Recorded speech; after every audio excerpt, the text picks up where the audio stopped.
Welcome back to my vlog. Ngayon, hahanap ako ng mga... Ano ba pangalan ng aso mo? RR? Dinidilaan kasi ko eh. Asan kaya dito nakukuha yung mga nyog? Ayan si Christian. Nangunguha ako ng mga nalaglag na nyog kasi gagawin naming sasa. Alam niyo yung sasa? Di ba pag nagpaksiw ka, dudurug-durugin mo yun. Tapos ang gagawin mo pag nadurog, ihahalo mo yung nyog. Ang mahilig doon yung tatay ko. Sa kanya namin yan natuklasan. Eh kasi malulungkot yun pag hindi siya nakapagsasa tonight. Kasi wala kaming ulam, di kami nagluto.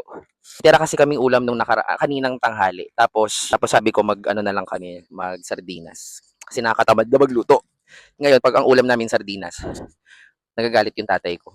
Kasi sabi niya, ayaw niya talaga ng sardinas. Kaya, kailangan ko ngayon maghanap ng nyog para kahit papaano matuwa-tuwa naman siya. Ang problema, saan natin hahanapin yung nyog?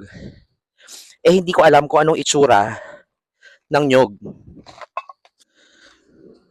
Palagay ko, dapat hindi magaan. Dapat mabigat pa rin yung nyog na kukuhain mo.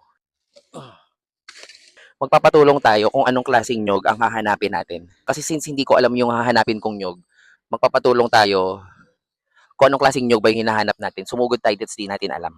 Maraming nyog, pero puro magagaan. Pag magaan na, marami ng ano yan. Puno na yan, wala nang laman yan. Parang ano na siya, tutubo na. Ayun nga. Pero hindi pa naman ako sobrang naghahanap. Susubukan ko ulit. Subukan ulit natin maghanap. Dapat daw mabigat. Eh, yung mga nakukuha natin, puro magagaan. Ano po sa mundo? Na-stock? Ay, paano yan? Mahirap naman yung kuhain. Anuhin? Huwag ka na umakyat.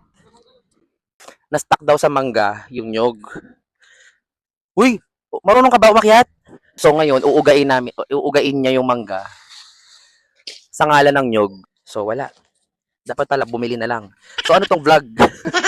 Ano nangyari sa vlog ko? So guys, hindi ko mapapakita sa inyo yung sasa kung paano ginagawa. Baka ang ending, kumain na lang kami ng sardinas at tanggapin na lang namin ang hamon ng buhay. Yan yung aming tambayan. May laman yan. Pag inuugain mo siya gano'n, no? Pag inuga mo, tutunog, yung maririnig mo yung tubig. Eh wala lahat wala kami naririnig na tubig. So guys, yun na muna. Sorry, wala kami mapapakitang sasa for tonight. Kaya ang mangyayari, magsasardinas na muna kami. Siyempre ang ending, eto napaluto tayo ng ginataang manok.